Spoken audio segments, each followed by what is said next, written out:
F sharp minor, same notes as A major. How many sharps does A major have? 3. What are these sharps? F sharp, C sharp, G sharp. Well, that was fast. B major or A flat minor? E flat major or C minor. You are gonna learn how to play in any key, or at least be able to figure out all the notes that are in a certain key in a matter of seconds. And the craziest thing is that almost no one talks about this. The only two people that I've heard talking about this method were Victor Wooten in one of his workshops or boot camps, and Rick Beato. I think he mentioned it in a live stream. This technique relies heavily on the circle of fifths. Not this one. It's not that scary, I promise. Now, if you're already somewhat familiar with it, that's great, that's amazing. If not, I will tell you what you need to know about it and how you're gonna use it to figure out any key. This is what you need to know about the circle of fifths. It's a circle on which you write every fifth note in a clockwise direction. So, if you start on C and count 5 notes up from there, C, D, E, F, G. G is the fifth note.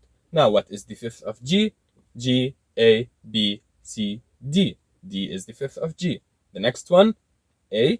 The next one, E, B, F sharp, C sharp. Now we will stop at C sharp because otherwise it will get unnecessarily confusing with double sharps, and we don't want that. If you go counterclockwise, it's called the circle of fourths because you count 4 notes. So C, D, E, F.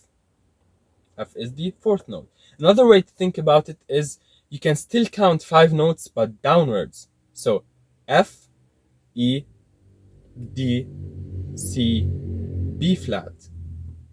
Another way to think about it is, okay, B flat is the fifth of which note?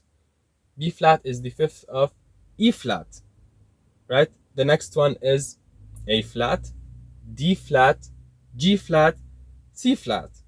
Now we will stop at C flat because we don't want to get into double flats. It's pouring outside, but to be able to figure out the notes in a certain key, there are 2 steps. Number 1 is to know how many notes in that key are sharp or flat. Number 2 is to figure out what are these notes. And here comes the fun part. On the circle of fifths, clockwise is also called the sharp direction, in which each key gets 1 more sharp than the previous one. So C has 0 sharps, G has 1 sharp, D has 2 sharps, and so on.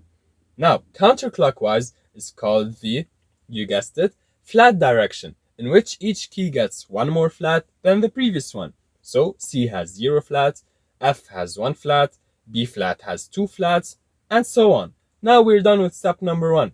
You know how many sharps or flats each key has. Now step number 2. To figure out what are these notes, you need to know the order of sharps and the order of flats.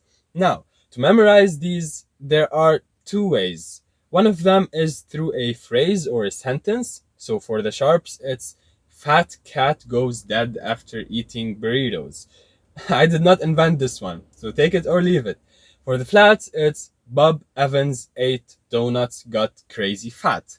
Now, if you don't want to memorize these, there's another way, which I prefer, is you draw an imaginary line between the note that has a flat and the one that doesn't. So between B flat and F. All the notes on top of this line are the sharps. All the notes on the bottom are the flats. Choose whichever method is easier for you to memorize them, because if you know them really well, it will be super fast to know the notes in a key. Okay, so now you're able to figure out how many sharps or flats are in a certain key and what are these sharps or flats. You know it all, but all of those are major keys. What about minor keys?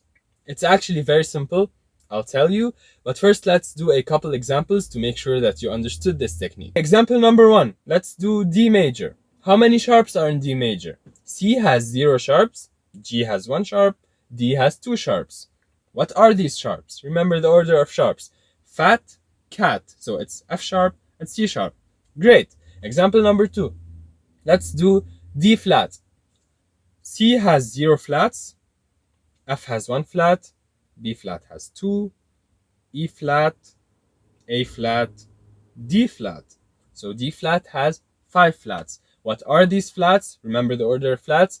Bob Evans ate donuts, got.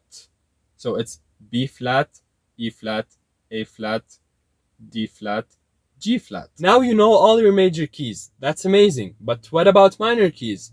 Every minor key has a relative major key that shares the exact same notes but starts from a different place. So, for example, C major has the same exact notes as A minor, but one of them starts from C to C, the other starts from A to A. Now, how can you figure out which key is relative to the other? Let's say you have C minor. It's the minor third, or you just count 3 half steps up from the root note. So if it's C minor, C sharp, D, E flat. E flat major is the relative major key of C minor. It has all the same exact notes. Let's do one quick example. F sharp minor, same notes as A major. How many sharps does A major have? 3. What are these sharps? F sharp, C sharp, G sharp. One more thing, if you cannot read music notation, or even if you can, now it's so much faster because you can just count the number of sharps or flats in the beginning of the measure. So if you see something like this, B major or A flat minor, E flat major or C minor. Okay, if you want to judge for yourself if I actually know what I'm talking about, click here. If you want to make your voice into a playable virtual instrument, click here, and whichever one you choose, I'll see you there.